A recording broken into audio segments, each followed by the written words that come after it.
तो प्यारे बच्चों, जय हिंद।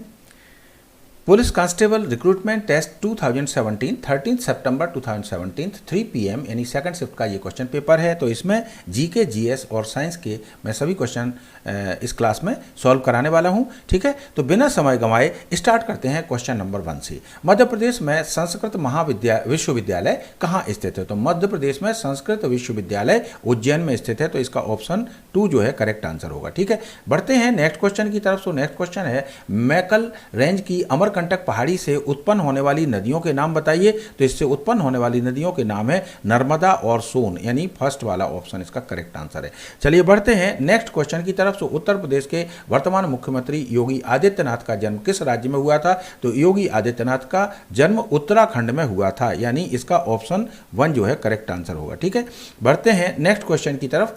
नेक्स्ट क्वेश्चन है किस भाषा के लेखक सबसे अधिक बार ज्ञानपीठ पुरस्कार से सम्मानित हुए हैं? तो इसमें कन्नड़ भाषा के जो लेखक हैं वो सबसे अधिक बार ज्ञानपीठ पुरस्कार के लिए सम्मानित हुए हैं, यानी ऑप्शन 3 जो है इसका करेक्ट आंसर होगा। तो ऑप्शन 3 अपन टिक कर देंगे। ठीक है, नेक्स्ट क्वेश्चन देखते हैं। नेक्स्ट क्वेश्चन है मध्य प्रदेश में की निम्नलिखित में से किस परियोजना ने वास्तुकला यानी आर्किटेक्चर के लिए प्रदत्त आगा खान पुरस्कार जीता था? तो ये जो है 2017 का पेपर है। तो इसमें स्लम नेटवर्किंग इंदौर ने जीता था ये आर्किटेक्ट का। ठीक है, स्लम नेटवर्किंग इंदौर ने जीता था। तो अब नेक्स्ट क्वेश्चन की तरफ बढ़ते हैं। भारत ने किस देश के संसद निर्माण में सहायता की? तो भारत ने अफगानिस्तान के संसद निर्माण में सहायता की। तो अफगानिस्तान यानी ऑप्शन 1 इसका करेक्ट आंसर होगा। चलिए बढ़ते हैं अगले क्वेश्चन की तरफ। एल्कलाइड कारखाना यहाँ स्थित है, मतलब एल्कलाइड कारखाने के बारे में पूछ रहा है कि एल्कलाइड कारखाना कहाँ स्थित है? तो ये नीमच में स्थित है। कहाँ स्थित है? नीमच में स्थित है। तो इसका ऑप्शन 2 जो है ये वाला ऑप्शन करेक्ट आंसर होगा। चलिए बढ़ते हैं नेक्स्ट क्वेश्चन की तरफ। अब देखिए इसको थोड़ा यहाँ से पढ़ेंगे। 2016 रियो ओलंपिक में दीपा कर्मकार द्वारा दिए गए प्रभावशाली प्रदर्शन का नाम क्या था? तो इसका नाम था प्रोदुनोवा वाल्ट। प्रोदुनोवा वाल्ट। और ये प्रदर्शन ने बहुत ही बढ़िया प्रदर्शन किया था इसमें।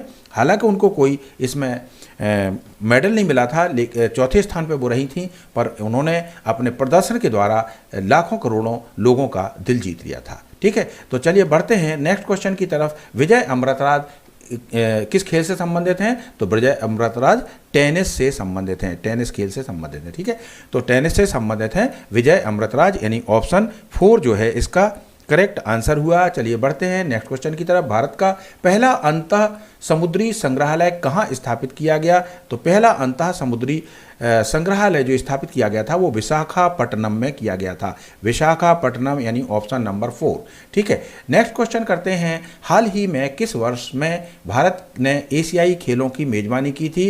तो भारत ने एशियाई खेलों की मेजबानी जो की थी वो 1982 में की थी, और ये कहाँ पे की थी? दिल्ली में की थी। ठीक है, दिल्ली में हुआ था ये। नेक्स्ट क्वेश्चन की तरफ बढ़ते हैं। भारत के वे राज्य कौन कौन से हैं जो अपनी सीमा गोवा राज्य के साथ साझा करते हैं? तो अपनी सीमा जो गोवा राज्य के साथ साझा करते हैं वो राज्य हैं कर्नाटका और महाराष्ट्र। ठीक है, कर्नाटका और महाराष्ट्र। तो ये ऑप्शन 1 इसका करेक्ट आंसर हुआ। अब चलिए बढ़ते हैं नेक्स्ट क्वेश्चन की तरफ। तो इसमें कह रहा है भारत के संविधान में मूलतः कितने भाग समाविष्ट हैं? तो भारत के संविधान में मूलतः 22 भाग समाविष्ट हैं। तो इसमें क्या होगा? 22 भाग, यानी ऑप्शन 3 जो है इसका करेक्ट आंसर होगा। ठीक है, इसके बाद नेक्स्ट क्वेश्चन है इसमें जयललिता की मृत्यु के बाद AIADMK के महासचिव के तौर पर किन्हें सफलता मिली थी?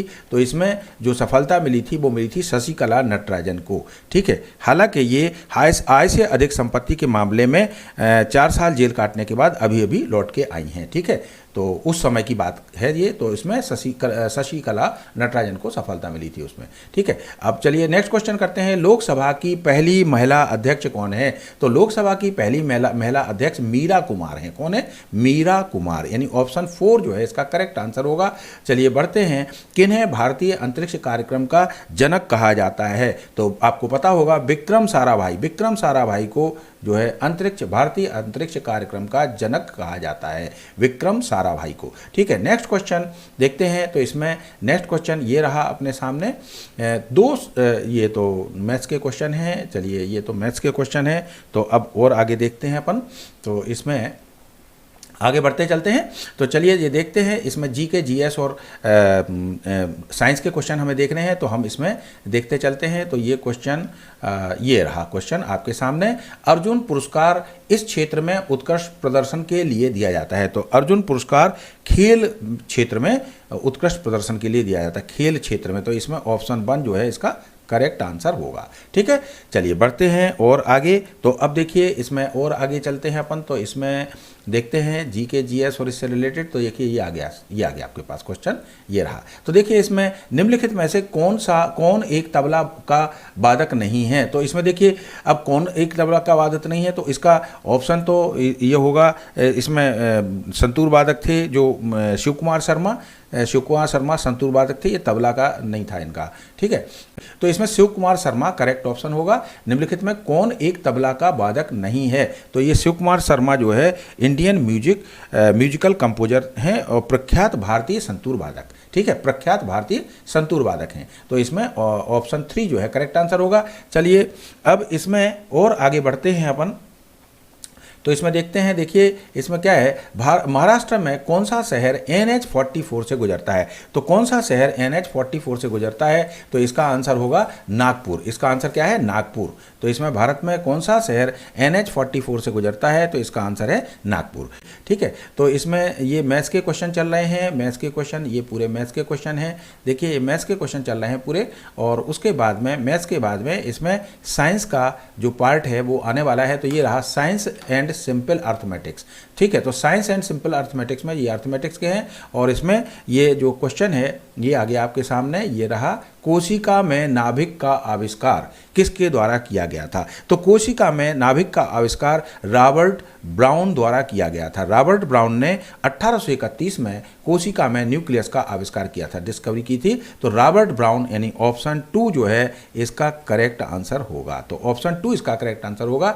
ठीक है, फिर से एक बार बता देता हूं, कोशिका में नाभिक का आविष्कार, न्यूक्लियस का आविष्कार सेल में किसने किया था, तो इसमें रॉबर्ट ब्राउन ने किया था और सन 1831 में किया था। चलिए नेक्स्ट क्वेश्चन की तरफ बढ़ते हैं। कंकाल इसमें पूरी तरह से उपास्थि से बना होता है। तो किस में बना होता है, शार्क मछली में ये पूरा का पूरा कंकाल इसका कार्टिलेज से बना होता है, शार्क मछली में। तो नेक्स्ट क्वेश्चन में अब फिर नेक्स्ट के लिए अपने को ये मैथ्स के क्वेश्चन आ गए, तो और आगे चलना पड़ेगा।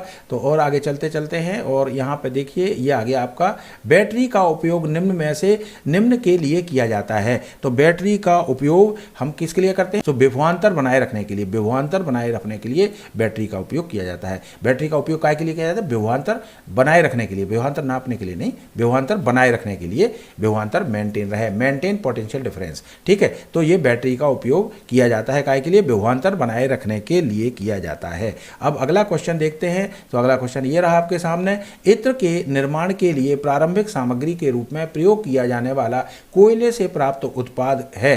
तो कोयले से प्राप्त जो उत्पाद है वो है कोलतार। तो इसको भी अच्छे से नोट कर लें कि इत्र के निर्माण के लिए प्रारंभिक सामग्री के रूप में प्रयोग किया जाने वाला कोयले से प्राप्त उत्पाद है। ठीक है, तो वो है कोलतार। अब इसके बाद में नेक्स्ट क्वेश्चन पे आते हैं। तो नेक्स्ट क्वेश्चन क्या है, समतल दर्पण, समतल दर्पण द्वारा निर्मित प्रतिबिंब होता है। तो समतल दर्पण द्वारा जो निर्मित प्रतिबिंब होता है वो वर्चुअल एंड इरेक्ट होता है, यानी आभासी और ऊर्ध्वशीर्षी। तो इसका ऑप्शन 4 जो है करेक्ट आंसर होगा, आभासी एवं ऊर्ध्वशीर्षी। ऑप्शन 4 इसका करेक्ट आंसर होगा। ठीक है, अब इसके बाद अगला क्वेश्चन, अस्थि निम्न की उपस्थिति के कारण कठोर होती है। तो ये जो है कैल्शियम तथा फास्फोरस के कारण कठोर होती है। तो इसमें ऑप्शन 3 जो है आ जाएगा इसका करेक्ट आंसर।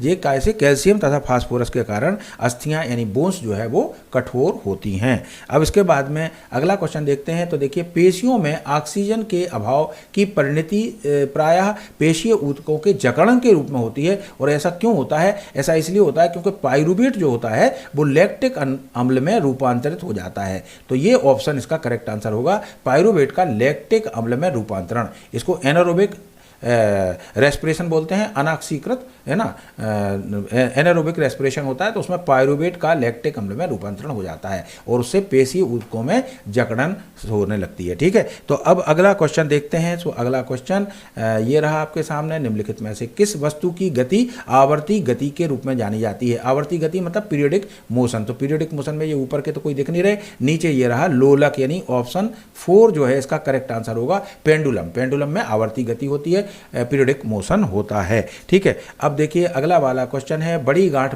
वाली मिट्टी को इसके द्वारा मसल दिया जाता है। तो सॉइल जो होती है जिसमें बिग लंप्स होते हैं तो इसको क्रश किसके द्वारा किया जाता है? लेवलिंग के द्वारा क्रश किया जाता है। लेवलिंग मतलब लेवलिंग यानी समतलन, समतलन के द्वारा इसको बड़ी गांठों को मसल दिया जाता है। तो इसका ऑप्शन 2 जो है करेक्ट आंसर होगा। नेक्स्ट क्वेश्चन पढ़ते हैं।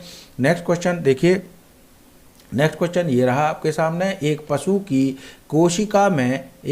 कोशिका में तार केंद्र ओब्लिक तारकाय का अभाव होता है, यानी सेंट्रियोल और सेंट्रोसोम का अभाव होता है। इससे निम्न में से कौन सा कार्य बाधित होता है? तो इनमें से कौन सा कार्य बाधित होता है? रिप्रोडक्शन यानी प्रजनन का कार्य इससे बाधित होता है। तो इसमें ऑप्शन 1 करेक्ट आंसर होगा, प्रजनन का कार्य इसमें इससे बाधित हो जाता है। अब अगला क्वेश्चन देखिए, 273 के वायुमंडलीय दबाव पर 1 किलोग्राम बर्फ को जल में परिवर्तित करने के लिए आवश्यक जो ऊष्मा होती है उसको बोलते हैं लेटेंट हीट ऑफ फ्यूजन। तो latent of heat of fusion ये रहा चौथा वाला, है ना, संलयन की गुप्त ऊष्मा, संलयन की गुप्त ऊष्मा। ठीक है, तो ये 273 वायुमंडलीय दबाव पर 1 किलोग्राम बर्फ को जल में परिवर्तित करने के लिए आवश्यक ऊष्मा ऊर्जा की मात्रा कहलाती है संलयन की गुप्त ऊष्मा। ठीक है, अब नेक्स्ट क्वेश्चन देखते हैं, संबंधित फसल प्रजातियों के बीच क्रॉस जो होता है, तो संबंधित फसल प्रजातियों के बीच जो क्रॉस होता है उसको बोलते हैं इंटर स्पेसिफिक हाइब्रिडाइजेशन, अंतर विशिष्ट संकरण। ये वाला ऑप्शन करेक्ट आंसर है, इंटर स्पेसिफिक हाइब्रिडाइजेशन। फिर से एक बार पढ़ देता हूं, संबंधित फसल प्रजातियों के बीच का क्रॉस कहलाता है अंतर विशिष्ट संस्करण, अंतर विशिष्ट संस्करण यानी ऑप्शन 2। ठीक है, अब इसके बाद में ये लास्ट क्वेश्चन है ऑप्शन यानी क्वेश्चन 30, मनुष्यों में शाखित कोशिका यानी ब्रांच्ड सेल जो होती हैं उनका उदाहरण कौन है? न्यूरॉन यानी तंत्र कोशिका, तंत्र कोशिका इसका उदाहरण है। ब्रांच्ड सेल का जो है ह्यूमन में ब्रांच्ड सेल होती हैं उसका उदाहरण क्या है? न्यूरॉन यानी तंत्र कोशिका। ठीक है, तो ये तंत्र कोशिका यानी ऑप्शन 4 इसका करेक्ट आंसर है। तो मुझे आशा ही नहीं बल्कि पूरा विश्वास है कि ये क्लास आपको बहुत पसंद आई होगी। तो इसको लाइक करें, सब्सक्राइब करें और ज़्यादा से ज़्यादा लोगों के साथ शेयर करें। और मैं मैथ्स की भी वीडियोस डाल रहा हूँ इसकी, तो वो भी आप देख सकते हैं। ठीक है, तो थैंक यू वेरी मच।